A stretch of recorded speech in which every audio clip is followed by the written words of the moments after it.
हर पीर से जुमा अपने फेवरेट शो न्यूज़ आई को यूट्यूब पर देखने के लिए डॉन न्यूज़ के ऑफिशियल यूट्यूब चैनल पर आइए, उसको सब्सक्राइब कीजिए और बेल आइकन को प्रेस कीजिए।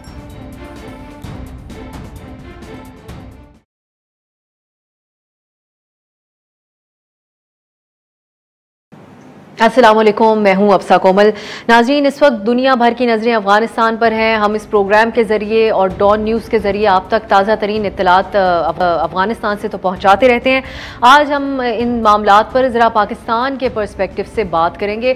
पाकिस्तान सरकारी सतह पर अफ़गानिस्तान से मुतालिक जो हालिया सूरत हाल है वहाँ पर उससे मुतालिक अपनी पॉलिसी वाज़े कर चुका है और ये कहा है कि तालिबान को एक इंक्लूसिव हुकूमत बनानी होगी और पाकिस्तान का इस सिलसिले में कोई फेवरेट नहीं है। कल एक बार फिर से BBC को इंटरव्यू देते हुए वज़ीर इत्तलात फवाद चौधरी ने ये बात एक बार फिर से वाज़े की। उन्होंने कहा कि हम यही बात अफगान हुकूमत को, अशरफ गनी हुकूमत को भी कहते थे और यही बात तालिबान को भी वाज़े करेंगे कि एक इंक्लूसिव हुकूमत बनाई जाए। तमाम जो एथनिसिटीज़ मौजूद हैं अफगानिस्तान में उनको सिस्टम में शामिल किया जाए ताकि अफगानिस्तान में इस्तेहकाम आ सके। हम प्रोग्राम में सियासी रहनुमाओं से आज जानेंगे कि पाकिस्तान को तालिबान के साथ मामलात को आगे कैसे लेकर चलना चाहिए और क्या हुकूमत जो अफगान इशू के ऊपर पार्लियामेंट का मुश्तरका एक सेशन बुलाएगी या नहीं, जिसका मुतालबा अपोजिशन लीडर की तरफ से बार बार किया जा रहा है। दूसरी तरफ अपोजिशन एक बार फिर से, जो हमारे मुल्क की अपोजिशन है वो एक बार फिर से हरकत में आई है। PDM ने एक मरतबा फिर हुकूमत मुखालिफ एहतजाज शुरू करने का ऐलान किया है, जिसका पहला जलसा 29 अगस्त को कराची में रखा गया है। खबर यह है कि इस जलसे में मुस्लिम लीग नून के सदर शहबाज शरीफ शिरकत करेंगे। जैसे कि आजकल हम देख भी रहे हैं कि वो ज़्यादा एक्टिव हैं और मरियम नवाज़ थोड़ी बैकफुट पे है, लेकिन उनकी जमात के सिंध के सूबाई जनरल सेक्रेटरी मिफ्ता इस्माइल के हवाले से आज बड़ी अहम खबर सामने आई कि उन्होंने पार्टी के अंदरूनी इख्तलाफात के बायस अपने ओहदे से इस्तीफ़ा दे दिया। अब ऐसी कोई कन्फर्मेशन नहीं है कि उनका इस्तीफ़ा कबूल हुआ है या नहीं, ये भी कुछ जानने की कोशिश करेंगे आज। PDM की सबसे बड़ी जमात का ये अगर हाल है तो हम ये जानने की कोशिश करेंगे कि इत्तेहाद कैसे मौसर तहरीक चला सकेगा, जिसका ऐलान कुछ दिन पहले किया गया उनकी तरफ से, और ये भी कि बिलावल भुट्टो ने आज फिर जमहूरी तरीके से हुकूमत तब्दील करने की जो बात की है, क्या इस पर नून लीग और ख़ासकर PDM 28 अगस्त के इजलास में गौर करेगी। अगर प्रोग्राम में वक्त बचा तो आखिर में अपने मौजूद मेहमानों से ये भी पूछेंगे कि वो इस बारे में क्या समझते हैं जो एहतजाज मरियम नवाज़ के साहिबजादे के निकाह की तकरीब में लंदन में हुआ, जब उनकी तकरीब जारी थी और बाहर कुछ लोगों ने आकर चोर चोर के नारे लगाए और ये सारा माहौल बना लंदन में। इन सब के ऊपर बात करेंगे, लेकिन पहले एक ब्रेक लेते हैं। जब ब्रेक से वापस आए हमारे मेहमान हमारे साथ मौजूद होंगे।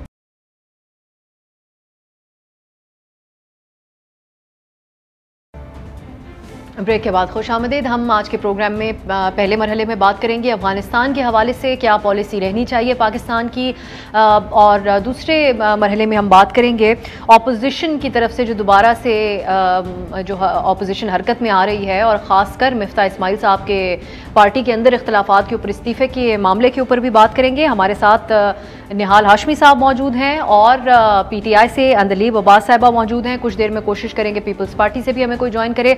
आप दोनों का बहुत बहुत शुक्रिया।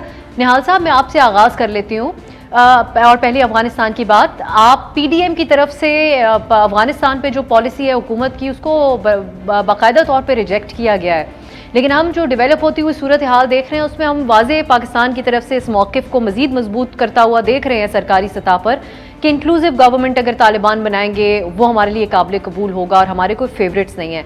आप लोगों का एतराज़ क्या है बुनियादी तौर पे PTI की इन मामलात की हैंडलिंग के हवाले से?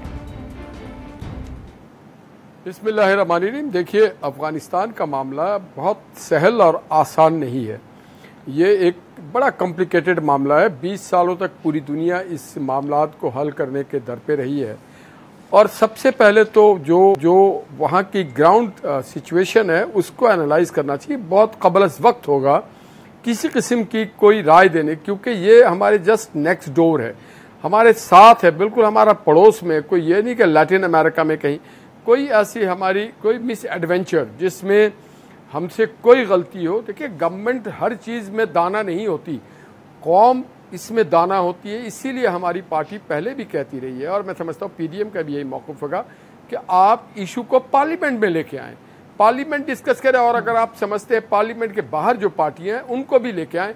इसके लिए ऐसे ही मौके के लिए ऑल पार्टी कॉन्फ्रेंस किया जाता है, APCs बुलाई जाती है, जो पार्लियामेंट में जिनकी नुमाइंदगी है वो भी साथ हो, जिनकी नुमाइंदगी पार्लियामेंट में नहीं है उनको भी साथ लें, और एक जॉइंट हमारा एक बहुत ही मुदल्लल और जामे पॉलिसी जाना चाहिए।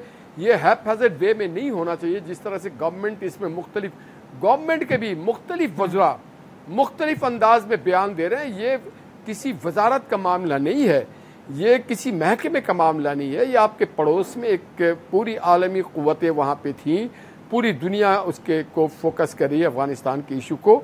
तो हमें बहुत संजीदगी से इसको लेना पड़ेगा, और मैं ये समझता हूँ कि इसमें कोई जल्दबाजी नहीं करनी चाहिए। जी निहाल साहब, इसमें हमें देखना है कि हमारा यकीनन हम ज्वाइंट सेशन की बात करते हैं। निहाल साहब, मैं एक और सवाल आपसे, आप लोगों की तरफ से, पीडीएम की तरफ से जो मौजूदा इस वक्त पॉलिसी है पाकिस्तान की अफगानिस्तान के हवाले से, उसको आप लोगों ने बाकायदा रिजेक्ट किया है। तो या तो ये कहा जा सकता था कि एक ज्वाइंट सेशन बुलाया जाए, इन्हीं सब मामलात के ऊपर हमें भी जो है वो एतमाद में लिया जाए, लेकिन मुकम्मल तौर पे रिजेक्ट करने की क्या वजह है? ऐसा क्या काम गलत कर रही है पीटीआई की हुकूमत इस फ्रंट पे जिसके ऊपर बहुत ज्यादा एतराज है आप लोगों को? देखिए, ये ऑब्वियस है कि हम कहीं भी किसी को ना डिक्टेट करें, ना हम कहीं किसी को उसके हाँ में हाँ बनाएं, ना हम मगरिब के अंदाज से सोचें, ना मगरिब के चश्मे को लगा के देखें। हमें अपने चश्मे से अफगानिस्तान के इशू को देखना चाहिए।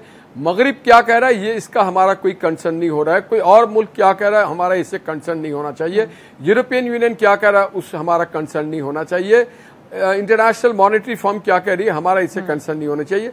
और कोई वजीरों को इस मामले में कोई टिप्पणी या कोई इस तरह के बयान देना या कोई मामलात करने का कोई हक नहीं है। वो अपने मामलात, उनको वजारत इसलिए दी जाती है कि अपने मामलात देखें, अपनी वजारत को बेहतर करें। ये एक कलेक्टिव इशू है, ये जॉइंट इशू है, इसको जॉइंटली ये गवर्नमेंट की जिम्मेदारी है कि गवर्नमेंट हमें मदऊ करे। देखिए, जिम्मेदारी एट द फर्स्ट किसकी है? ये जिम्मेदारी गवर्नमेंट की है जो पाकिस्तान की नुमाइंदगी करती है पूरी दुनिया में। पीडीएम आज नुमाइंदगी नहीं कर रही है, तो गवर्नमेंट को चाहिए कि वो पार्लियामेंट के थ्रू, पार्लियामेंट जो है हमारे कलेक्टिव जो जगह है वहां पे हम बैठते हैं, वहां पे वो बुलाएं और बुलाएं के पास। जी अंदलीप साहिबा, क्या वजह है कि आपकी हुकूमत खारजा पॉलिसी जैसा मामला, और अफगानिस्तान का एक यकीनन एक बड़ा सेंसिटिव इशू है जिसके ऊपर तमाम पाकिस्तानी सियासतदानों, सब स्टेक होल्डर्स का एक वन पेज के ऊपर होना बड़ा जरूरी है, तो क्या वजह है कि आप लोग ज्वाइंट सेशन पार्लियामेंट का नहीं बुलाते, जबकि शहबाज शरीफ साहब भी बार बार इसका मुतालबा कर चुके हैं? और क्या ये बेहतर नजर आता है आप लोगों को कि जब अपोजिशन को एतमाद में नहीं लेते और वो पीडीएम आके मुकम्मल तौर पर आप लोगों की पॉलिसी को रिजेक्ट कर देती है, तो क्यों नहीं एतमाद में लेते? शुक्रिया जी। सबसे पहली बात तो ये है कि मेरा ख्याल है ये जो पॉलिसी और खारजा पॉलिसी के ऊपर जब सेशन चल रहा था, बेशुमार हमारी नशिस्तें हुई, बहुत लंबा सेशन था। पिछली दफ़ा आपको याद होगा कि कोई 1 महीने से ज़्यादा था, तो तकरीबन रोज़ इस पर डिस्कशन हुई। अब सेशन ऑफ है और दोबारा सेशन जो है प्रोबेबली सितंबर में शुरू होगा। जब शुरू होगा ये बात शुरू हो जाएगी। उस सेशन के दौरान एक स्पेशल इन कैमरा मीटिंग भी हुई जिस पे अपोजिशन को ब्रीफ किया गया। और तीसरी बात जो बहुत इम्पोर्टेंट है कि ये जो अफगानिस्तान का मसला है ये तो एक इवॉल्विंग मसला है, ये रोज़ आपने इसके ऊपर एक नज़र रखनी है। और पीटीआई की जो गवर्नमेंट है उसकी जो पॉलिसी है वो बड़ी क्लियर है, ये बड़ी डिफरेंट है पास्ट से। आपको पता है कि पास्ट में हमने वॉर ऑन टेरर या किसी और की जंग में शरीक करके अपना कितना नुकसान किया। तो इसलिए जो प्राइम मिनिस्टर हैं इमरान खान साहब, उन्होंने बड़ी क्लियरली कहा, जब कहा गया कि जी बेसिस यहाँ से दें, जब इनखला करने लगी थी अमेरिका की फ़ौज तो बेसिस का कहा गया, उन्होंने कहा एब्सोल्युटली नॉट। और यही बात अगर आप देखें तो ये उनकी दूरबीनी थी और दूरअंदेशी थी जिससे आज जो है वो अमन की सूरत हाल कायम है। अगर हम अलाउ कर देते और यहाँ से वो जंग शुरू कर देते तो फिर पाकिस्तान के अंदर भी जंग आनी थी, जो कि पिछले 20 साल में हुआ। तो हमारी पॉलिसी बड़ी क्लियर थी। प्राइम मिनिस्टर ने बजट के इजलास में खड़े होकर ये सारी पॉलिसी क्लियर की। मेरा ख्याल है एक एक चीज़ उन्होंने समझाई। अब मसला इनके साथ ये है कि अपोजिशन ने अपोज करना है just for the heck of it, क्योंकि आपको पता है कि ये तो वो अपोजिशन है जिसकी क्या अफगानिस्तान पॉलिसी होनी थी, क्या कश्मीर पॉलिसी होनी थी। इनका तो वजीर खारजा ही नहीं था 4 साल। और अच्छा अदलीब साहिबा, आप लोगों की तरफ से कुछ बयानात, जिस तरीके से ये निहाल साहब भी कह रहे थे कि वुज़रा के बयानात की बात वो कर रहे थे, ये मामला हुआ, तालिबान ने टेक ओवर किया तो श्री मज़ारी साहिबा ह्यूमन राइट्स की मिनिस्टर हैं, उन्होंने आके एक ऐसा ट्वीट किया कि जैसे वो सेलिब्रेट कर रही हैं उसको। उसके अलावा प्राइम मिनिस्टर साहब ने आकर फौरी तौर पर यह बयान भी दे दिया कि तालिबान ने गुलामी की जंजीरें तोड़वा ली। लेकिन ये हमारी सरकारी सतह से ये मैसेज जा रहा था, जबकि अफगानिस्तान में अभी भी मुतजाद इत्तलात हैं। इंडिपेंडेंट मीडिया से आने वाली खबरें काफी मुतजाद हैं और बहुत मोहतात तरीके से उसके ऊपर बात की जा रही है। तो क्या आप नहीं समझती कि आप लोगों ने कुछ बयानात जरूरत से ज्यादा कबल अज वक्त दे दिए? क्योंकि जिस हद तक जंजीरें तोड़वा ली अगर तालिबान ने, तो फिर तो हम उनको रिकग्नाइज भी कर लेंगे। अभी ऐसा तो हतमी फैसला दुनिया में किसी मुल्क ने नहीं किया। मेरे ख्याल है कि ये सारी बातें आउट ऑफ कॉन्टेक्स्ट है।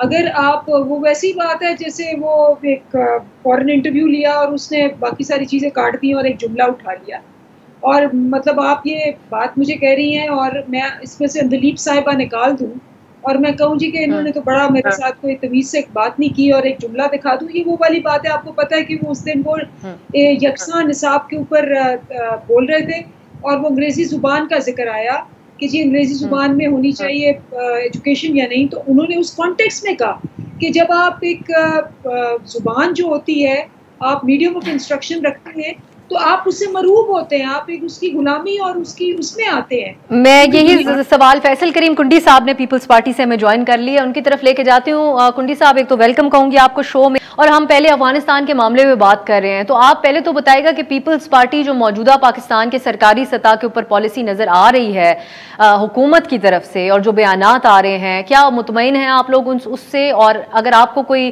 तहफ़्फ़ुज़ात हैं तो वो क्या तहफ़्फ़ुज़ात हैं इस वक्त? बिस्मिल्लाहिर्रहमानिर्रहीम। देखिए, अब साहब ने पहले दिन ही जब ये चीज हो रही थी, चेयरमैन बिलावल ने बजट सेशन में भी यही कहा था कि नेशनल सिक्योरिटी की मीटिंग होनी चाहिए और पार्लियामेंट को इस कौम को एतमाद में लेना चाहिए।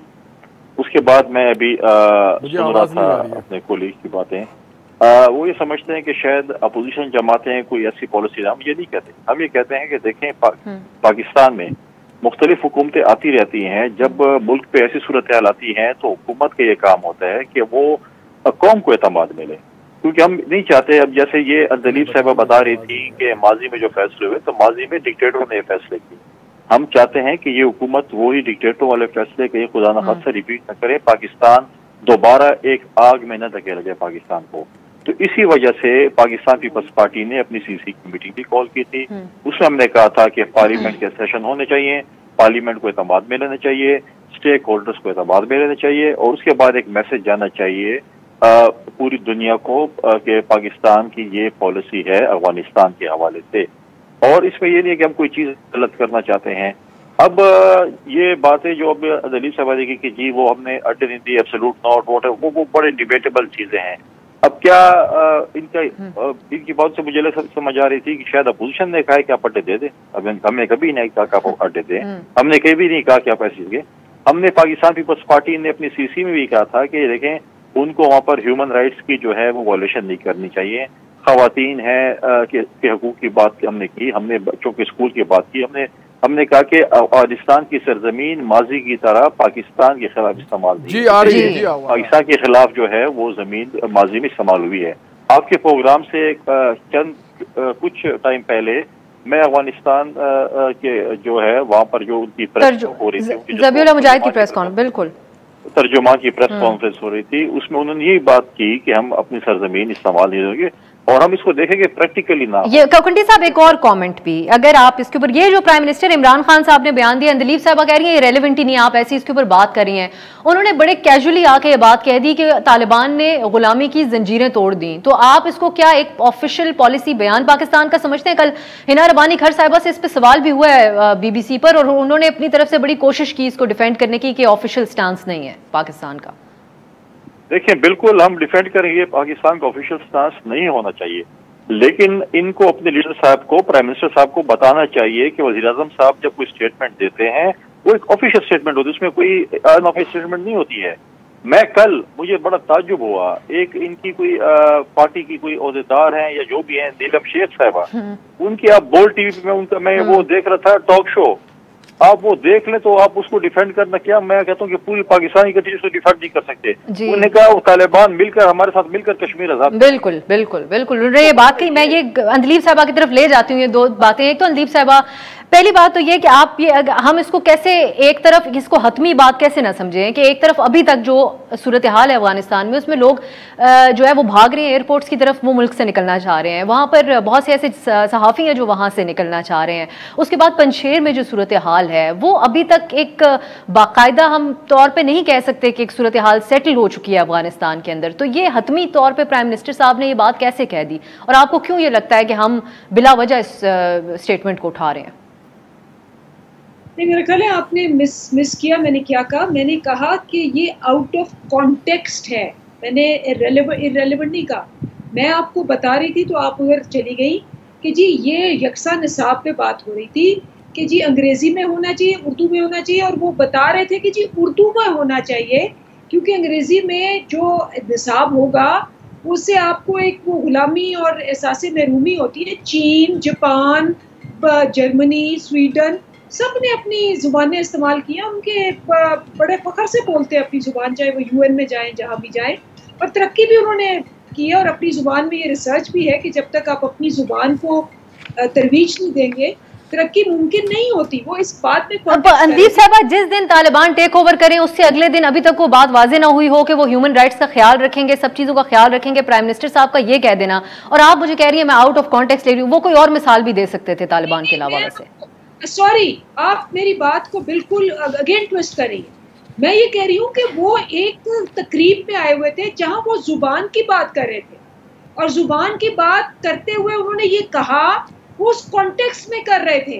अगर उस मैं एक ब्रेक की तरफ मुझे जाने का कहा जा रहा है, ब्रेक की तरफ मैं जाऊंगी, वापस आएंगे तो मैं कोशिश करूंगी इसके ऊपर भी मजीद बात करें, लेकिन हमने कुछ सियासी मामलात की भी बात करनी है और निहाल हाशमी साहब से पूछना है मिफ्ता इस्माइल साहब के क्या एतराज़ात थे जो उन्होंने इस्तीफा दिया। एक ब्रेक के बाद बात करेंगे।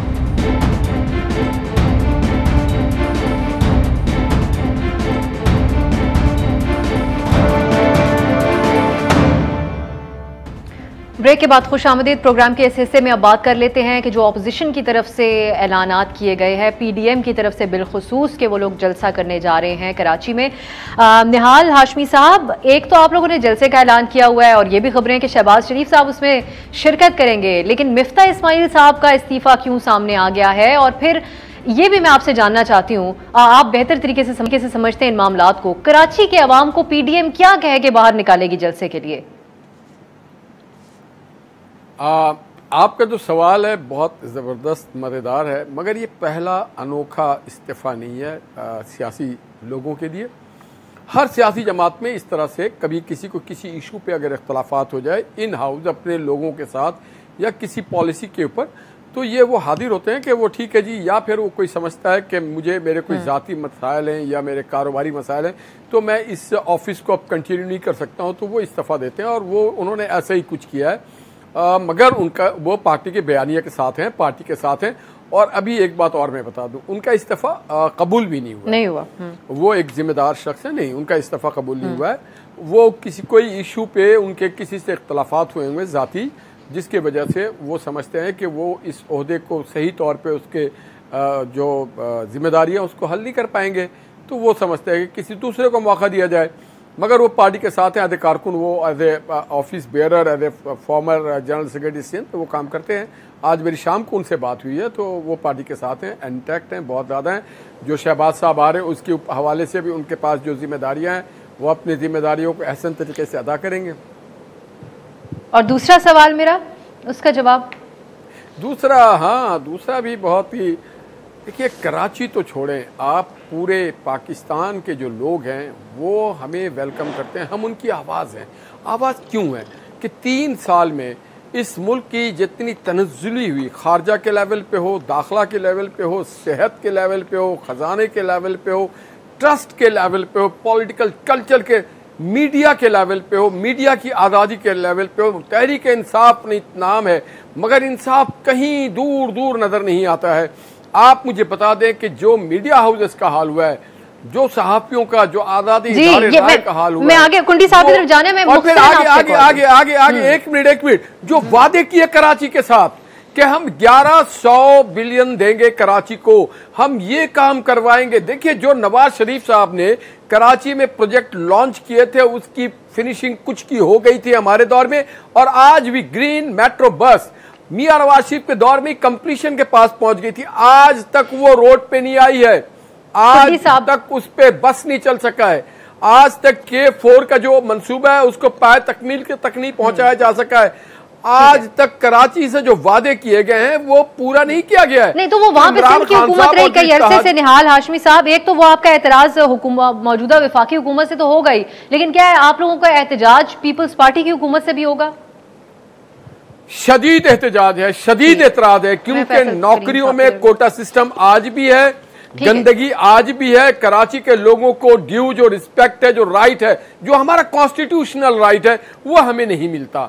हमारे यहाँ देखिए, अब जब कहते हैं कि ये लड़के बदमाशी करते हैं, पथराव करते हैं, मुजाहरे करते हैं, जब वो बेरोजगार होंगे यूनिवर्सिटी की डिग्रीज को लेके, इंजीनियरिंग की डिग्रीज को लेके, डॉक्टर्स की डिग्रीज को लेके, मास्टर करके, और उनको कहीं पे कोटा के वजह से या जो पॉलिसी कराची का भी कोटा, मैं आपकी बात कुंडी साहब की तरफ लेके जाऊंगी। फैसल करीम कुंडी साहब, अब पीडीएम जो एहतजाज जो जलसा करने जा रही है उसमें आपकी पीपल्स पार्टी के खिलाफ भी नारा होगा और पीटीआई के खिलाफ भी नारा होगा, आप लोग तैयार हैं इस ट्रीटमेंट के लिए पीडीएम की तरफ से? देखें, कराची में और सिंध में जलसा करें और पीपल्स पार्टी का जिक्र ना हो तो फिर तो जलसा कामयाबी नहीं हो सकता। बिल्कुल पीडीएम जलसा करेगी, उनका एक तारीख आई हुई है, पीडीएम जलसा करेगी। लेकिन पीडीएम में देखें अभी तो मतलब है कि चलो हम पीडीएम ही कह देते हैं क्योंकि पीडीएम की बुनियाद तो हमने रखी थी, हम और एनपी अब इसमें नहीं है। लेकिन आज तक पीडीएम की मुझे पॉलिसी समझ नहीं, मैं उम्मीद करता हूं कि जलसे से पहले जो सरबराही कॉन्फ्रेंस है या उसके बाद होगी, जिसमें उसके बाद एक प्रेस कॉन्फ्रेंस भी करेंगे, तो ये अपनी अफगान पॉलिसी पहले वाज़ा करेंगे, क्योंकि मौलाना साहब ने तो अपनी पॉलिसी वाज़े कर ली, अफगान की बाकी जमातों ने आज तक वाज़े नहीं की। या वही पॉलिसी उनकी सबकी इकट्ठी है या इनका डिफरेंट पॉइंट ऑफ व्यू, क्योंकि मौलाना साहब ने तो मेरे ख्याल में वेरी नेक्स्ट डे ऐलान कर दिया था कि हम ये हुकूमत तस्लीम भी करते हैं और मिठाइयाँ भी तकसीम की, लेकिन बाकी जमातों की तरफ से ये पीडीएम की है या नहीं हमें तो अभी तक समझ नहीं आ रही, क्योंकि पीडीएम की तरफ से अभी तक, क्योंकि ऐसे इकबाल साहब ने कहा उनकी ज़ाती राय है। जब आप इकट्ठे होते हैं तो उस वक्त तो ज़ाती राय नहीं होती है, उस वक्त तो आपकी एक जमात है और एक इत्तेहाद है, तो उसमें इत्तेहाद में तो ज़ाती राय तो मेरे ख्याल में नहीं हो सकती जब आप इकट्ठे चल होते हों। निहाल हाशमी साहब ने एक बात की जॉब्स के हवाले से, बड़ी अच्छी पॉइंट को उन्होंने टच किया। देखें, पाकिस्तान पीपल्स पार्टी ने हमेशा लोगों को रोज़गार दिया है। हमारे जो माजी के लीडरशिप जो हमारे जेलों में गए इसी वजह से कि आपने क्यों लोगों को नौकरियाँ दी। अभी भी रिसेंटली सुप्रीम कोर्ट में एक डिसीजन आया जो 20,000 लोगों को जो नल एंड वॉइड किया, जो पाकिस्तान पीपल्स पार्टी ने अपने दौर में अभी जब हमारी लास्ट हुकूमत थी हमने बहाल किए थे 20,000 फैमिलीज़ को, जिसको एक्ट ऑफ पार्लियामेंट था। हमारी आज भी अपील है सुप्रीम कोर्ट से, हम रिव्यू में जा रहे हैं ताकि उनको वापस रोज़गार दिया जाए। हमने मोहतरमा शहीद के दौर में दिए थे, उसके बाद जब पीएमएलएन की हुकूमत आई उन्होंने उनको निकाला, हमने दोबारा उसको रीइंस्टेट किया एक्ट ऑफ पार्लियामेंट के जरिए। मैं एक मिनट जी कीजिएगा, एक मिनट मैं मुकम्मल कर लूँ, उसके बाद आप 2 सवाल करें कि नहीं। उसके बाद जो है उसमें ये नहीं था कि पाकिस्तान पीपल्स पार्टी के कहीं वो लोग थे जिनको पूरे ऑल ओवर पाकिस्तान फैमिलीज थी जिनको हमने रोजगार दिया। अब अगर इस मुश्किल दौर में जब कोविड का दौर है, गवर्नेंस का इशू है, लोगों को रोजगार नहीं मिल रहा, जो कि 1 करोड़ नौकरियों का वादा किया गया था, कुछ नहीं, तो ये चीजें, ये लोग अगर बेरोजगार हो जाते हैं, हमारी अपील है सुप्रीम कोर्ट से कि इस तरीके से इस किस्म के जो हैं इस अपील में दोबारा नजरसानी की जाए, उन लोगों को दोबारा उनके चूल्हे ठंडे न किए जाए। 20,000 फैमिली। मैं सिर्फ कुंडी साहब से बहुत एहतराम से पूछना चाहता हूं, 2.5 करोड़ की आबादी में क्या कराची के डोमिसाइल रखने वाले 2.5 लड़कों को भी नौकरी मिला? नहीं। कराची का जो कोटा था उसमें भी इन्होंने बाहर से अपने कारकुनों को लाके मुसल्लत किया, और जो बल्दिया कराची है उसमें जब ये पॉलिटिकल बात करते हैं, ये सिलेक्टेड आदमी लेके आ गए, एक एडमिनिस्ट्रेटर बैठा दिया, तो कराची के हक पे तो एक नौकरी बता दे कराची के किसी नौजवान को दिया गया हो, नहीं दिया गया। मुझे ब्रेक की तरफ जाना है, मैं वापस आके इसका भी जवाब लूंगी कुंडी साहब से, और ये भी कि गवर्नेंस खिलाफ तो उस हवाले से सिंध में रह गया कि नून लीग भी वहां पर जलसा करने जा रही है, और आपको बाकायदा निहाल साहब कह रहे हैं कि आप लोग तोपों का रुख आप लोगों की तरफ भी होगा, और पीटीआई तो यहां तक कह रही है कि वो अगली हुकूमत भी सिंध में बना लेंगे। तो क्या कमी रह गई है पीपल्स पार्टी की तरफ से? एक ब्रेक के बाद।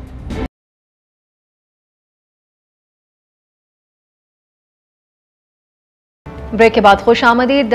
ब्रेक से पहले इस तरह से बात हो रही थी, फैसल करीम कुंडी साहब आपकी तरफ लेके आऊंगी। निहाल हाशमी साहब ने जो सवाल उठाया ब्रेक से पहले कोटा सिस्टम के बारे में, और जो मेरा सवाल था कि आप लोग क्यों इतना आसान टारगेट हैं कि आप लोगों को ललकारती है आप लोगों के अपने सूबे में आके, खा वो नून लीग हो, PDM के प्लेटफॉर्म से या PTI हो, तो इतना आसान क्यों है आप लोगों के खिलाफ जलसा भी कर लेना आके कराची में और एहतजाज भी करना? देखिए, पहली बात तो हम सियासी लोग हैं, हम कभी ये नहीं चाहते कि पॉलिटिकल पार्टीज़ आएँ वो यहाँ पर जलसा करें हम उनको इस तरीके से, या हम सरकारी वसाइल इस्तेमाल करके उनको रोकें कि वो जलसा ना करें और हम कंटेनर्स खड़े करें या ये चीज़ें करें। हम उसके कायल नहीं हैं। पॉलिटिकल पार्टीज़ हैं, जलसा करना चाहते हैं, बिल्कुल वो क्यों कहते हैं। इन्होंने माजी में भी देखें, अब अगर आप PTI की बात करें, वज़ीर-ए-आज़म साहब 1-2-3 विज़िट्स किए, अरबों रुपए के ऐलानात किए, लेकिन आज तक ऑन ग्राउंड जो है उन्होंने बताया कि कितने पैसे दिए हैं, कितने यहाँ पर इम्प्लीमेंट किए हैं, क्या क्या प्रोजेक्ट्स उन्होंने किए हैं। कराची अगर आप इस वक्त जो है इनके मेजॉरिटी MNAs 95% MNAs जो हैं वो PTI से उनका ताल्लुक़ है। उनके फ़ंड्स किधर हैं, कहाँ पर ख़र्च हुए हैं, अगर उनको मतलब है कि ग़ालिबन मैं गलत ना हूँ 17 के कितने इनके MNAs हैं और कहाँ पर अगर उनको पैसे भी दिए, फ़ंड्स दिए, कहाँ पर ख़र्च हुए हैं।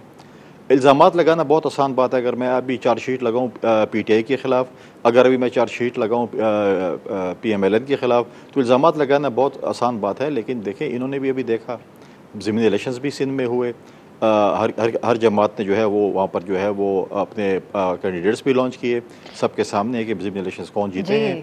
अब इल्ज़ामात अगर आप कहें, अब मेरे निहाल हाशमी साहब ने कहा कि जॉब्स नहीं मिले, सरकारी पॉलिटिकल एडमिनिस्ट्रेटर लग गए, तो मुझे बताएं कि अगर कल बल्दियाती इलेक्शन होंगे तो कौन आएंगे यहाँ पर? ब्यूरोक्रेट्स लगेंगे यहाँ पर, यही सियासी लोग लगेंगे, ये सियासी लोग आके इलेक्शन लड़ेंगे, ये सियासी जो हैं वो नाजिम बनेंगे, नायब नाजिम बनेंगे, विलेज कौंसिल के नाजमीन बनेंगे, तो ये लोग काम करेंगे। तो यही चीज़ें हैं जो हम कहते हैं कि काम हो। ये कभी हमने नहीं कहा, हमने कभी ये तासुब नहीं किया कि कोटा सिंधी है या जो भी है, हम पाकिस्तान की बात करते हैं। मैं टॉपिक चेंज करूंगी, अब थोड़ा एक और चीज पे भी आप लोगों के कमेंट्स लेने हैं। कुंडी साहब आपसे माजरत के साथ, अंदलीब साहिबा अब आखिर में मैं चाहूंगी आप इस पर कॉमेंट करें। कुछ दिन पहले हमने मनाजिर देखे लंदन में नवाज शरीफ साहब के नवासे की कोई निकाह की तकरीब, जब इवेंट जारी था तो बाहर कुछ लोगों की तरफ से एहतजाज किया गया। ये हम पहले से देखते आ रहे हैं, ख़ासकर नून लीग के जो अरकान, जो सियासतदान बाहर मुल्कों में मौजूद हैं, उनको कई दफ़ा कोई ना कोई शहरी आकर उनसे इस किस्म का रवैया अपनाता है। लेकिन जो शख्स वहाँ पर था उसने कहा कि PTI लंदन की तरफ से इनिशिएट किया गया, उन्होंने कहा कि हम भी शामिल होंगे आपके साथ इस एहतजाज में। क्या आप इसको कैसे देखती हैं? क्या ऐसा होना चाहिए कि सियासतदानों की निजी शादियों में भी हम सियासी एजेंडाज लेकर एहतजाज करने पहुँच जाएँ? देखिए, बिल्कुल मैं ज़ातियात में बिल्कुल नहीं जाना चाहिए और हमें सियासी रहना चाहिए। अगर सियासतदान की फैमिली पूरी इन्वॉल्व है किसी टैक्स पेयर की पे, उस पर तो कमेंट करना चाहिए, लेकिन उनकी ज़ाती ज़िंदगी में क्या हो रहा है, मंगनियाँ हो रही, शादियाँ हो रही, ये मेरे ख्याल बाहर होना चाहिए। इस पर्टिकुलर इंसिडेंट का जो आप मेंशन कर रही हैं, और उससे पहले आबिद शेर अली के जो इंसिडेंट का, अब देखिए ये लंदन है, वहाँ जो पाकिस्तानी रहते हैं वो बहुत अवेयर है, वो एक एक पैसा का उनको पता है, क्योंकि वो उस मुल्क में रहते हैं जहाँ पैसे का हिसाब लिया जाता है। अगर पब्लिक जो है वो बाहर आती है और वो कहती है कि जी आप यहाँ बैठ के शादी कर रहे हैं, तो ये पैसे कहाँ से आए हैं, क्योंकि आप तो पाकिस्तान से भागे हुए हैं, आपको तो आपके ख्यालात यही होंगे अंदलीब साहिबा कि अगर हम ये कहें कि लंदन में PTI के जो मौजूद हैं ग्रुप पार्टी, वो अगर उनको मोबिलाइज करके निकालती है तो तब भी दुरुस्त है आपके ख्याल में? आप ये तो आपका मफरूजा है, कोई उन शख्स ने ये बात खुद कही है, उनका क्लिप मौजूद है, बात तो सुन ले। उन्होंने कहा वो बड़े डिसअपॉइंटेड भी हैं PTI लंदन से। बात सुन ले, आबिद शेर अली कहाँ रहता है, उसकी गली में वो निकला है और निकला साथ वाले नेबर ने उसको आवाजें, तो वो मैं शादी की तकरीब की बात कर रही हूँ अंदलीब साहिबा। आपका चलना फिरना मुश्किल हो गया क्योंकि सारी दुनिया जान गई कि आपने क्या किया है। आबिद शेर अली कहाँ फिरता है, ये जिस दुकान में जाता है वहाँ हमने अपने बंदे रखे होते हैं। वो यहाँ जहाँ खाना खाने जाता है वहाँ लोगों ने क्यों उसके साथ लड़ाई की, क्योंकि वो क्यों तोड़ के जा रहा था। लोगों ने कहा ये लंदन है, ये पाकिस्तान नहीं है। मैं निहाल साहब से इसके ऊपर कमेंट ले लेती हूँ। निहाल हाशमी साहब, अंदलीब साहिबा की बात आपने सुन ली। अब यही बात है कि आप लोगों के यहाँ शादियां होंगी या जो भी होगा उसमें इस तरह के एहतजाजों के लिए तैयार रहिएगा आप लोग। देखिए बात ये है कि जो बात ये कर रहे हैं, समझ रहा था कि अंदलीब साहबा अंदलीब साहबा माजरत करेंगी, शर्मिंदा होंगी, मगर इन्होंने हद कर दी ढिठाई की। मैंने ये इस पे ना माजरत खाएं ना, ये एक ऐसा कल्चर डाल रही है। और ये नहीं डाल रही, इमरान खान साहब जब गए थे न्यूयॉर्क, वहां पे इन्होंने स्टेडियम में जब खिताब किया था तो इसी तरह से कहा था कि जो जेल में भी बैठे हैं वहां से उन्होंने शुरू किया। और ये पूरी पार्टी का कल्चर है कि लोगों की मानी जिसकी अपनी इज्जत नहीं होती तो इसीलिए वो दूसरों की इज्जत करना नहीं जानते। इन लोगों को पता ही नहीं कि इज्जत और बेइज्जती में फर्क क्या है। ये कौम की इज्जत की बात होती है। और आप बताएं, किसी की शादी शुक्र करें, किसी के मैयत में जाकर के ये हो सकता है आइंदा कुछ दिनों में ये मैयत, ना इनको इदारों की इज्जत का ख्याल है, ना अपने मुल्क की इज्जत को ख्याल है, किसी के भी इज्जत का ख्याल नहीं है। सिर्फ एक किसी का गाली गलोज, हड़बुंग करना, लोगों के साथ मिसबिहेव करना, लोगों के साथ बदतमीजी करना, सबको चोर करना, सारे चोर ये। ठीक, पाकिस्तान निहाल हाशमी साहब तरक्की कर गया। बहुत बहुत शुक्रिया आपका भी। आज 2 नंबरी में मेरे पास वक्त खत्म हो गया, आपका पॉइंट भी सामने आ गया। यकीनन ये एक अफसोसनाक बात, क्योंकि अगर आज आप एक तरफ से होगा तो कल दूसरी तरफ से भी होगा। शादी हो, ब्याह हो, कोई अफसोसनाक कोई सूरत हाल हो, उसमें भी इस तरह की आवाजें उठेंगी जो कि बेहतर नहीं होगा। बहुत बहुत शुक्रिया आपका निहाल हाशमी साहब, अंदलीब अब्बास साहिबा और फैसल करीम कुंडी साहब। इंशाल्लाह नाजरीन आपसे कल मुलाकात होगी। खुदा हाफिज।